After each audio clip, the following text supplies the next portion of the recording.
दोस्तों नमस्कार। दोस्तों पीसीएस 2024 की क्विक रिवीजन सीरीज में आपका स्वागत है। मैं हूं केदारनाथ मिश्रा और आप देख रहे हैं एग्जाम कंकस चैनल। दोस्तों आज से हम पीसीएस 2024 के लिए एक क्विक रिवीजन की सीरीज शुरू कर रहे हैं और इसमें उन प्रश्नों को लेकर आए हैं जो अक्सर परीक्षा में पूछे जाते हैं और आप गलत करते हैं। आप बहुत लोगों के मुंह से सुने होंगे कि आसान गलतियों की वजह से हम प्री परीक्षा में बाहर हो जाते हैं। तो ऐसे बॉर्डर लाइन के जो अभ्यर्थी हैं जो 1-2 नंबर से बाहर हो जाते हैं, 2-4 नंबर कम हो जाते हैं, ऐसे अभ्यर्थियों के लिए यह सीरीज एकदम रामबाण है। एकदम गारंटी है इस बात की। यहाँ से हम उन प्रश्नों को ही लेकर आए हैं कि जिन प्रश्नों को बार-बार पीसीएस की परीक्षा में पूछा जाता है और कन्फ्यूजन की वजह से आप गलत करते हैं। तो जो बॉर्डर लाइन वाले अभ्यर्थी हैं, वह इस वीडियो को बार-बार देखें और जितने लोग पीसीएस की परीक्षा में बैठने जा रहे हैं, वो 10-15 मिनट, 20 मिनट का समय निकाल कर इस वीडियो को ज़रूर देखें। इससे उनके प्रश्नों की संख्या बढ़ जाएगी, ठीक है ना? तो इस वीडियो को ध्यान से देखिए और जब आप इसको पढ़ेंगे, पूरी वीडियो देखेंगे तो आपको लगेगा कि हाँ, यहाँ से प्रश्न आते हैं और गलत होते हैं। प्रश्नों को आप हमारे साथ सॉल्व भी कर सकते हैं। इससे आप चेक भी कर सकते हैं इसमें से कितने प्रश्नों को आप जानते थे और कितने प्रश्नों को आप गलत कर सकते थे अगर आप दोहराए न होते। और साथ ही जब वीडियो खत्म हो जाए तो आप अपने अनुभव भी हमारे कमेंट बॉक्स में शेयर करिए और बताइए क्या मैंने जो अभी बोला है यह सही है कि यहाँ से पीसीएस परीक्षा में प्रश्न पूछे जाते हैं। तो अपने अनुभव भी बताइएगा। तो चलिए सीधे प्रश्नों की शुरुआत करते हैं और देख लेते हैं कौन-कौन से प्रश्न हैं। और हाँ, अगर आप इसको दोहराने के लिए आपको चाहिए तो इसकी पीडीएफ भी उपलब्ध रहेगी। आप हमारा टेलीग्राम चैनल और व्हाट्सएप चैनल ज्वाइन कर लीजिए। उसका लिंक हमने डिस्क्रिप्शन बॉक्स में दे दिया है। वहाँ से जाके आप ज्वाइन कर लेंगे। हम ये पढ़ाने के बाद ये वीडियो और ये पीडीएफ भी वहाँ डाल देंगे, वहाँ से आप इसे डाउनलोड कर सकते हैं। तो चलिए, जो मोस्ट इंपॉर्टेंट प्रश्न है, सीधे परीक्षा में छपने वाले प्रश्न, ऐसे प्रश्नों को दोहरा लेते हैं। और हाँ, वीडियो बहुत बड़ी नहीं है लेकिन उपयोगी बहुत है, इसलिए पूरी वीडियो देखिएगा और अपने अनुभव अंत में जरूर लिखिएगा। चलिए प्रश्नों की शुरुआत करते हैं। देखिए आज का पहला प्रश्न है, माइकोराइजा एक सजीवी संबंध है। तो माइकोराइजा किनके बीच एक सजीवी संबंध है? तो यह संबंध है कवक और पौधों के मध्य। तो माइकोराइजा कवक और पौधों के मध्य एक सजीवी संबंध है। इसमें जानते हैं कि कवक पौधे के साथ मेल हो जाता है। कवक क्या करता है? मृदा से खनिज लवण को सोख करके पौधे को उपलब्ध कराता है और पौधा जो है भोजन बना करके कवक को उपलब्ध कराता है और अपने साथ रहने के लिए संरक्षण प्रदान करता है। इस प्रकार जो माइकोराइजा है यह कवक और पौधों के बीच एक सजीवी संबंध को दर्शाता है। ठीक है ना? चलिए नेक्स्ट देखते हैं। देखिए अगला प्रश्न है, फोटोग्राफी की प्लेट पर निम्नलिखित में से किसकी परत चढ़ाई जाती है? तो देखिए फोटोग्राफी की जो प्लेट है उस पे किसकी परत चढ़ाई जाती है? तो सिल्वर ब्रोमाइड की। फोटोग्राफी की प्लेट पर सिल्वर ब्रोमाइड की परत चढ़ाई जाती है। अब देखिए फोटोग्राफी की जो प्लेट है इस पर सिल्वर ब्रोमाइड की परत चढ़ाई जाती है। उत्तर प्रदेश लोक सेवा आयोग एक प्रश्न और इससे संबंधित पूछता है कि फोटोग्राफी को स्थिर करने के लिए जो प्रयुक्त होने वाला रासायनिक पदार्थ है वो क्या है? ये तो है फोटोग्राफी की प्लेट पर किसकी परत चढ़ाई जाती है? तो वह सिल्वर ब्रोमाइड की चढ़ाई जाती है। इसको याद करिए। फिर देखिए कि फोटोग्राफी में स्थिर करने के रूप में प्रयुक्त होने वाला जो रसायन है वो क्या है? तो फोटोग्राफी को स्थिर करने के लिए, स्थिरता प्रदान करने के लिए जो रसायन प्रयोग किया जाता है वह है सोडियम थायोसल्फेट। क्या है? Sodium thiosulphate. Sodium thiosulphate hypo solution होता है। तो इस प्रकार दो प्रश्न यहाँ से पूछे जाते हैं लोक सेवा आयोग द्वारा। एक तो फोटोग्राफी की प्लेट पर किसकी परत चढ़ाई जाती है? तो वह सिल्वर ब्रोमाइड की चढ़ाई जाती है। दूसरा, फोटोग्राफी को स्थिरता प्रदान करने के लिए किस विलयन का प्रयोग किया जाता है? तो वह है सोडियम थायोसल्फेट हाइपो। तो ये दोनों प्रश्न लोक सेवा आयोग पूछता है और यहाँ से प्रश्न गलत होने की संभावना बहुत ज्यादा होती है। तो इस प्रश्न को याद रख लीजिए, यह भी प्रश्न रिपीट हो सकता है। ठीक है ना? चलिए नेक्स्ट देखते हैं। अगला प्रश्न है, निम्नलिखित में से कौन एक सुमेलित नहीं है? ठीक है, आपको बताना है कि इसमें किसका सुमेल नहीं है। तो देखिए दिया है डेसिबल, ध्वनि की प्रबलता की इकाई है। तो आपको पता है कि ध्वनि की प्रबलता की माप डेसिबल से किया जाता है, तो ये सही है। नेक्स्ट देखते हैं अश्वशक्ति। अश्वशक्ति किसकी इकाई होती है? तो शक्ति की इकाई होती है। एक अश्वशक्ति बराबर कितना होता है? 746 वाट होता है। आपको यह पता है, तो यह भी सही है। नेक्स्ट समुद्री मील। समुद्री मील नौ संचालन में दूरी की इकाई है। आपको पता है कि समुद्री मील का प्रयोग जो है नौ संचालन में दूरी की इकाई है, यह भी सही है। अब देखिए इसमें चौथा ऑप्शन है सेल्सियस उष्मा की इकाई। सेल्सियस जो है उष्मा की इकाई नहीं है। ठीक है ना? सेल्सियस किसकी इकाई है? सेल्सियस है ताप की इकाई। ठीक है, सेल्सियस है ताप की इकाई, जबकि उष्मा की इकाई क्या होती है? कैलोरी। ठीक है, उष्मा की इकाई होती है कैलोरी, जबकि सेल्सियस है ताप की इकाई। तो डी ऑप्शन सही है, यह इसका सुमेल नहीं है। अब जान लीजिए कि अश्वशक्ति शक्ति की इकाई, समुद्री मील नौ संचालन में दूरी की इकाई है और डेसिबल जो है ध्वनि की प्रबलता की इकाई है। तो सेल्सियस जो है ताप की इकाई है और उष्मा कैलोरी की इकाई है, इसलिए डी सुमेलित नहीं है। ठीक है ना? नेक्स्ट देखते हैं, देखिए निम्नलिखित में से कौन सा देश नील नदी द्वारा अपवाहित नहीं होता है, आपको बताना है कि निम्नलिखित में से कौन सा देश नील नदी द्वारा अपवाहित नहीं होता है। तो देखिए नील नदी द्वारा अपवाहित नहीं होने वाला जो देश है वो कौन सा है, इसमें से चाड। चाड में नील नदी नहीं बहती है। देखिए जो नील नदी का अपवाह क्षेत्र है, बेसिन है, वो कहाँ कहाँ है, किन किन देशों में बहती है। तो देखिए सूडान में बहती है, यह सही है। युगांडा में भी बहती है, यह भी सही है। इथियोपिया में भी बहती है, यह भी सही है। साथ ही इसके साथ दक्षिणी सूडान में भी बहती है। कहाँ, देखिए मिस्र में बहती है नील नदी, मिस्र दक्षिणी सूडान में बहती है नील नदी, ठीक है ना। इरिट्रिया में बहती है, कहाँ, इरिट्रिया में नील नदी बहती है। इथियोपिया में बहती है। साथ ही केन्या में भी नील नदी का अपवाह क्षेत्र है। कांगो लोकतांत्रिक गणराज्य में भी नील नदी का प्रवाह होता है। साथ ही बुरुंडी, रवांडा, तंजानिया, कहाँ, बुरुंडी, रवांडा और तंजानिया में भी नील नदी का अपवाह क्षेत्र है। तो नील नदी कहाँ नहीं बहती है, चाड में नहीं बहती है, ठीक है ना। तो ये ऑप्शन सही है, ये प्रश्न कई बार पूछा गया है। चलिए अब अगला प्रश्न देख लेते हैं। देखिए राष्ट्रीय बागवानी परिषद बोर्ड की स्थापना कब हुई थी। तो देखिए राष्ट्रीय बागवानी परिषद बोर्ड की जो स्थापना हुई थी, यह हुई थी वर्ष 1984 में, ठीक है। राष्ट्रीय बागवानी परिषद बोर्ड की स्थापना कब हुई थी, वर्ष 1984 में राष्ट्रीय बागवानी परिषद बोर्ड की स्थापना हुई थी, ठीक है ना। इसका गठन जो है सोसाइटी पंजीकरण अधिनियम 1860 के अंतर्गत एक स्वायत्त सोसाइटी के रूप में किया गया था, ठीक है ना। और इसका जो स्थापना हुई थी ये वर्ष 1984 में ही हुई थी। और इसका मुख्यालय कहाँ है। अब देखिए राष्ट्रीय बागवानी परिषद बोर्ड का मुख्यालय कहाँ है। तो इसका मुख्यालय है गुरुग्राम। कहाँ, गुरुग्राम, आपको पता होगा गुरुग्राम है हरियाणा में, ठीक है ना। तो राष्ट्रीय बागवानी परिषद बोर्ड की स्थापना 1984 में हुई, सोसाइटी पंजीकरण अधिनियम 1860 के अंतर्गत, ठीक है ना। और इसका मुख्यालय है गुरुग्राम हरियाणा में। चलिए अगला प्रश्न देख लेते हैं। देखिए ये प्रश्न कई बार पूछा गया है, निम्नलिखित में से कौन सी नदी घाटी बेसिन क्षेत्रफल में सबसे बड़ी है। तो आपको बताना है कि कावेरी, महानदी, नर्मदा और ताप्ती में किसका बेसिन क्षेत्रफल में सबसे बड़ा है। तो देखिए इसमें जो सबसे बड़ी बेसिन है वो महानदी की है, ठीक है ना। अब सबकी बेसिन देख लेते हैं कि इसकी बेसिन कितनी बड़ी है। तो देखिए कावेरी बेसिन है 85,624 वर्ग किलोमीटर। कितनी है, कावेरी बेसिन की जो लंबाई क्षेत्रफल है वो 85,624 किलोमीटर है, ठीक है ना। इसी के साथ देखते हैं महानदी बेसिन जो है 1,39,600 कितना है, 1,39,662 वर्ग किलोमीटर इसका बेसिन है, ठीक है ना। इसी प्रकार नर्मदा और ताप्ती को देख लेते हैं। नर्मदा बेसिन 92,670 कितना है, 92,670 वर्ग किलोमीटर है। और उसके साथ ही ताप्ती नदी बेसिन जो है 63,922 वर्ग किलोमीटर है, 63,922 वर्ग किलोमीटर है, स्क्वायर किलोमीटर। तो देखिए जो महानदी है इसका बेसिन सबसे बड़ा है। अब देखिए यहाँ से प्रश्न पूछे जाते हैं, हमने सारी बेसिनों की का क्षेत्रफल इसीलिए बता दिया कि आप यहाँ से देख पाए कि देखिए सबसे बड़ी जो बेसिन है वो महानदी की है, उसके बाद नर्मदा की है, फिर कावेरी की है और ताप्ती की है। अगर क्रम लगाने को आएगा तो आप इसे लगा सकते हैं, इसे नोट भी कर सकते हैं, ठीक है ना। ये इंपॉर्टेंट है और यहाँ से अक्सर लोक सेवा आयोग प्रश्न बनाता है, ठीक है ना।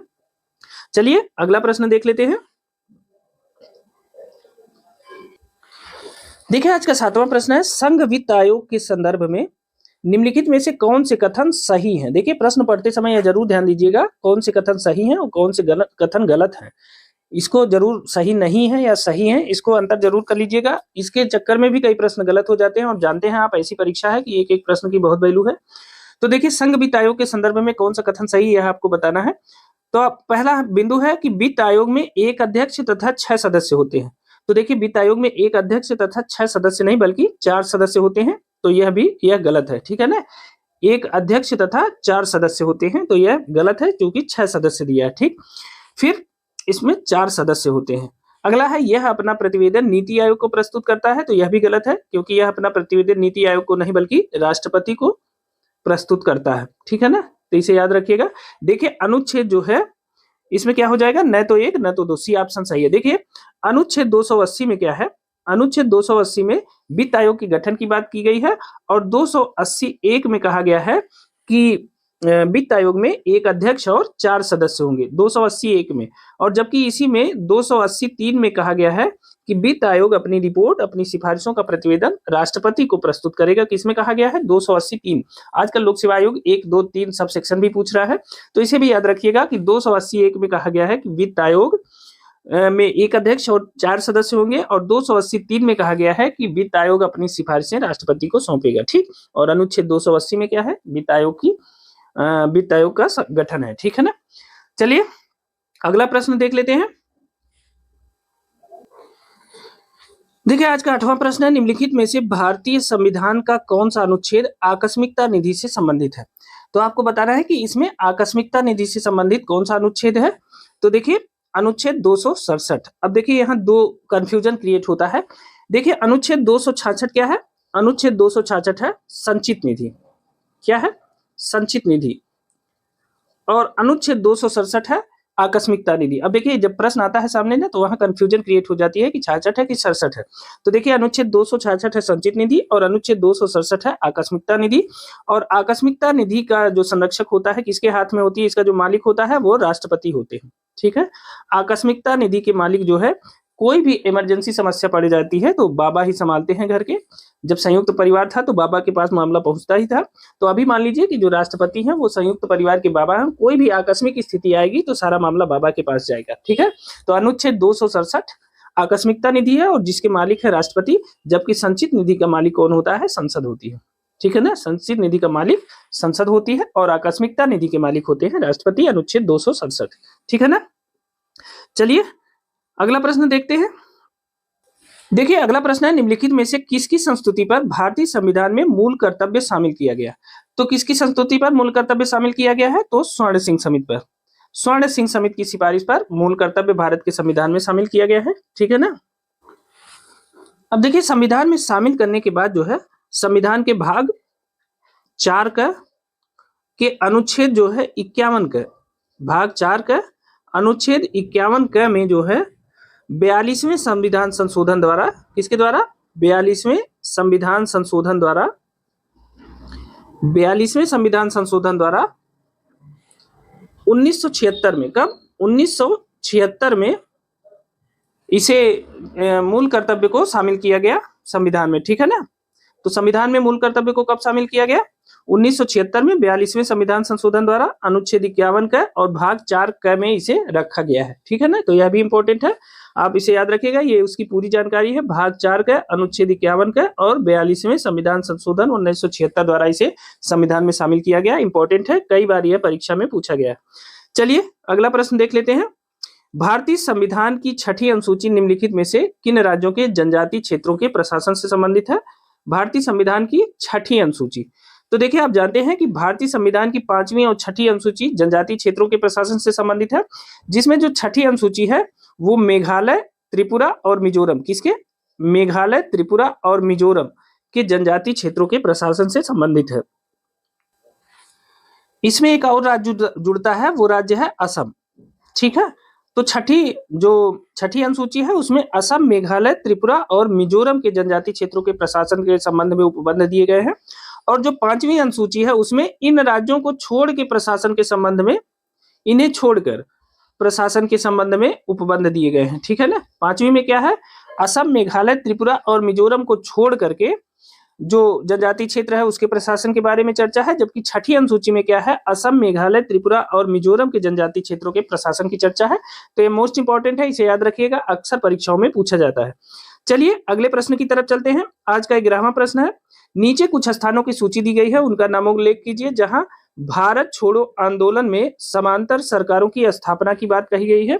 ठीक है, तो भारत छोड़ो आंदोलन में जो समांतर सरकारों की स्थापना है उसकी चर्चा की बात की गई है। तो कौन कौन सी जगह है, एक है बलिया, दूसरा है सतारा, तीसरा हजारीबाग और चौथा है मेरठ। ठीक है, तो इनमें कहां कहां पे भारत छोड़ो आंदोलन के दौरान समांतर सरकारों का गठन हुआ है।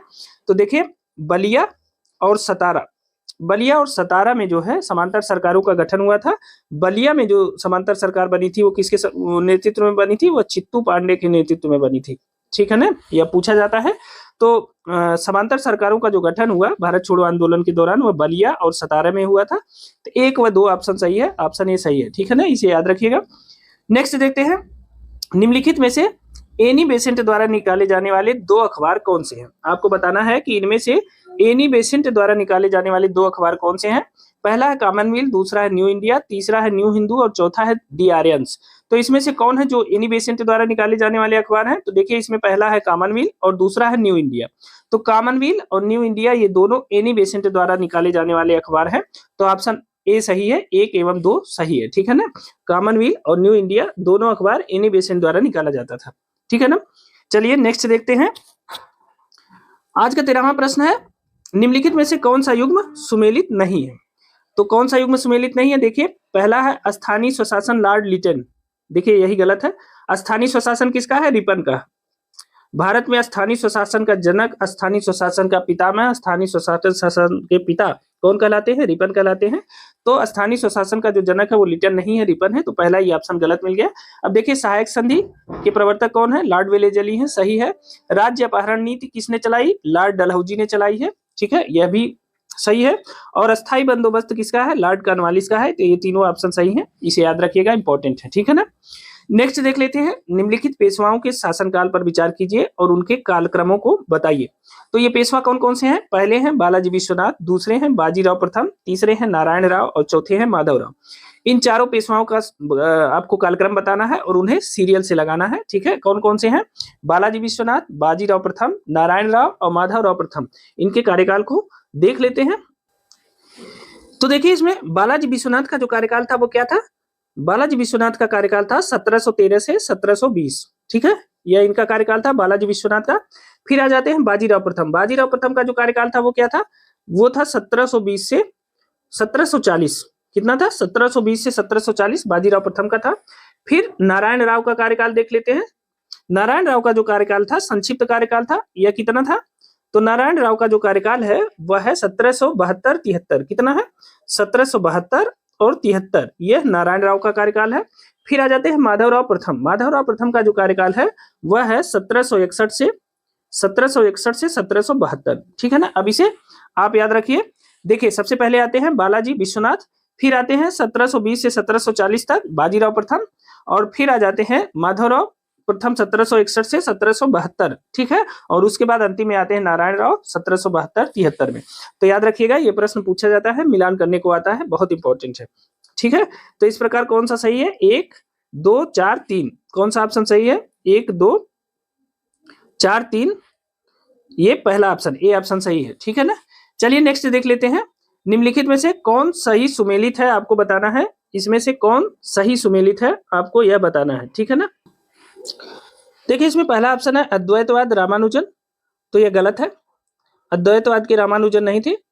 तो अद्वैतवाद के संस्थापक कौन थे? तो अद्वैतवाद के जो संस्थापक थे वह थे शंकराचार्य, ठीक है। अद्वैतवाद के जो संस्थापक थे वो कौन थे? शंकराचार्य थे, ठीक है ना, शंकराचार्य। देखिए अद्वैतवाद के यहाँ शंकराचार्य हो गए। विशिष्टाद्वैतवाद के शंकराचार्य नहीं थे, कौन थे? रामानुजाचार्य। विशिष्टाद्वैतवाद किसका है? रामानुजाचार्य का है। द्वैतवाद माधवाचार्य का है, ठीक है ना। द्वैतवाद किसका है? माधवाचार्य का है, ठीक है। और जो द्वैतवाद है वो किसका है? द्वैतवाद किसका है? यह निम्बार्काचार्य का है। निम्बार्काचार्य का क्या है? द्वैतवाद है, ठीक है। और वल्लभाचार्य का क्या है? शुद्धाद्वैत। क्या है? शुद्धाद्वैतवाद वल्लभाचार्य का है। इसे पुष्टि मार्ग भी कहते हैं। क्या कहते हैं? पुष्टि मार्ग, ठीक है ना। तो देखिए अद्वैतवाद के संस्थापक कौन है? शंकराचार्य है। विशिष्टाद्वैत के रामानुजन है। द्वैतवाद के कौन है? माधवाचार्य, ये सही ऑप्शन है, तो सी ऑप्शन सही है। और साथ ही द्वैतवाद के कौन है? निम्बार्काचार्य हैं। और वल्लभाचार्य किसके हैं? शुद्धाद्वैत या पुष्टि मार्ग के संस्थापक हैं, ठीक है। तो याद रखिएगा हर बार यह प्रश्न यहाँ से पूछा जाता है और लोग गलत करके आ जाते हैं, ठीक है ना। तो यह भी सही है। नेक्स्ट चलते हैं, आज का 16वां प्रश्न है। देखिए 16वां प्रश्न है, सामंतवाद का विकास। कथन है, कथन कारण का प्रश्न है। सामंतवाद का विकास गुप्तोत्तर काल की कृषक संरचना की प्रमुख विशेषता है, यह कथन है। और कारण है, इस काल में भूस्वामी, मध्यस्थ वर्ग एवं आश्रित कृषक वर्ग अस्तित्व में आया। तो देखिए कथन है सामंतवाद का जो विकास है वो गुप्तोत्तर काल की कृषक संरचना की प्रमुख विशेषता है, तो यह सही है। जानते हैं कि गुप्तोत्तर काल में सामंतवाद का विकास हुआ और बड़े बड़े भू सामंतों का उदय हुआ, तो यह कथन सही है। और इस काल में भूस्वामी और मध्यस्थ वर्ग और आश्रित कृषक वर्ग भी, मतलब जमींदारी आई, और उसके बाद भूस्वामी, मध्यस्थ वर्ग और आश्रित कृषक वर्ग भी अस्तित्व में आया, यह भी सही है। तो कथन और कारण दोनों सही है, उसकी व्याख्या भी है, ठीक है ना। तो ये ऑप्शन सही है। याद रखिएगा, यह प्रश्न पूछा जाता है। ठीक है, नेक्स्ट देखते हैं, आज का 17वां प्रश्न है, अशोक ने कलिंग को मौर्य साम्राज्य में जोड़ लिया। क्या है? कथन है कि अशोक ने कलिंग को मौर्य साम्राज्य में जोड़ लिया था, तो यह सही है। अशोक ने कलिंग पर विजय प्राप्त की थी। 13वां शिलालेख क्या कहता है उसका? 13वें शिलालेख में जो है कलिंग युद्ध का वर्णन है। किसमें? 13वें शिलालेख में कलिंग युद्ध का वर्णन है, बहुत इंपॉर्टेंट है, अक्सर पूछा जाता है। तो अशोक ने कलिंग को मौर्य साम्राज्य में जोड़ लिया था, यह सही है। कारण है, कलिंग दक्षिण भारत को जाने वाले स्थलीय एवं समुद्री मार्गों को नियंत्रित करता था, यह भी सही है। ठीक है, तो दोनों सही है, कथन और कारण दोनों सही है। देखिए, अशोक ने कलिंग को मौर्य साम्राज्य में जोड़ा और कलिंग जो है दक्षिण भारत को जाने वाले स्थलीय एवं समुद्री मार्गों को नियंत्रित करता था। कथन और कारण दोनों सही है और उसका सही स्पष्टीकरण भी है। तो इस प्रकार ए ऑप्शन सही है। ठीक है ना, ए ऑप्शन सही है, कथन कारण दोनों सही है और आर ए का सही स्पष्टीकरण है। ठीक है, नेक्स्ट देखते हैं, बौद्ध धर्म के संबंध में कौन सा कथन सही है, आपको बताना है। तो देखिए, बौद्ध धर्म के संबंध में कौन सा कथन सही है, ये बताना है। तो देखिए, नंबर 1 है, उसने वर्ण एवं जाति को अस्वीकार नहीं किया। बिल्कुल सही बात है कि महात्मा बुद्ध ने वर्ण एवं जाति को अस्वीकार नहीं किया था। ठीक है, तो ऑप्शन ये सही है।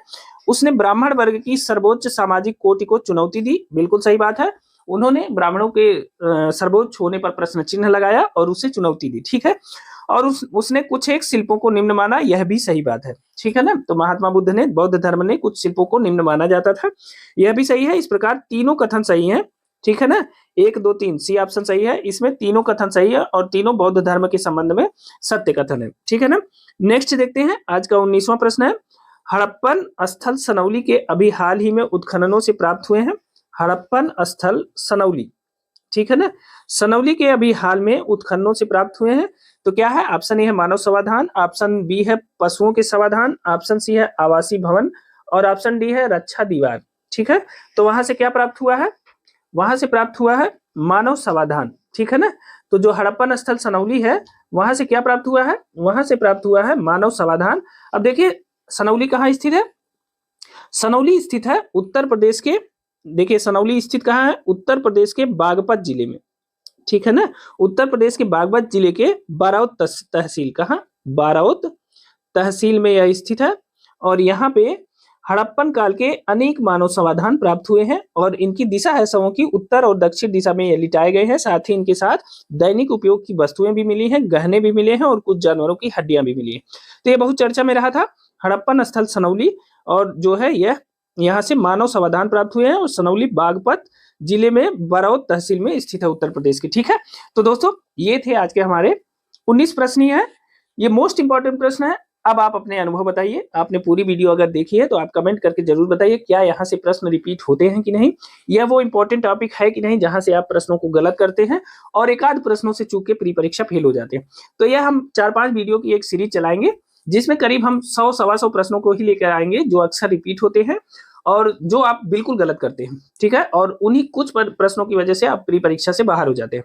तो अभी के लिए इतना ही, आप अपने अनुभव जरूर बताइएगा और अगर आप इन प्रश्नों की पीडीएफ चाहते हैं तो आप हमारा टेलीग्राम चैनल और व्हाट्सएप चैनल ज्वाइन कर लीजिए, उसका लिंक हमने डिस्क्रिप्शन बॉक्स में दे दिया है, वहां इन प्रश्नों की पीडीएफ उपलब्ध है, वहां से आप इसे डाउनलोड कर सकते हैं। साथ ही इसे अपने दोस्तों के साथ शेयर करना न भूलिए और अगर अभी तक आपने इस चैनल को सब्सक्राइब नहीं किया है तो जल्दी से सब्सक्राइब मार दीजिए, साथ ही बेल आइकन भी दबाइए ताकि कोई भी नई अपडेट वो सबसे पहले आपको मिले।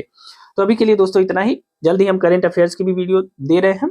हालांकि हमारी स्पीड बहुत कम है, लोगों ने बहुत जल्दी वीडियो अपलोड कर दिए हैं, लेकिन हम बहुत कम मैटर देंगे और बहुत कंपाइल करके मैटर देंगे, जो भी देंगे उससे बाहर नहीं जाएगा। ठीक है ना, तो अभी के लिए इतना ही, मिलते हैं अगली वीडियो में कुछ नए तथ्यों के साथ। तब तक के लिए स्वस्थ रहिए, मस्त रहिए, मेहनत से पढ़ते रहिए। बहुत बहुत धन्यवाद।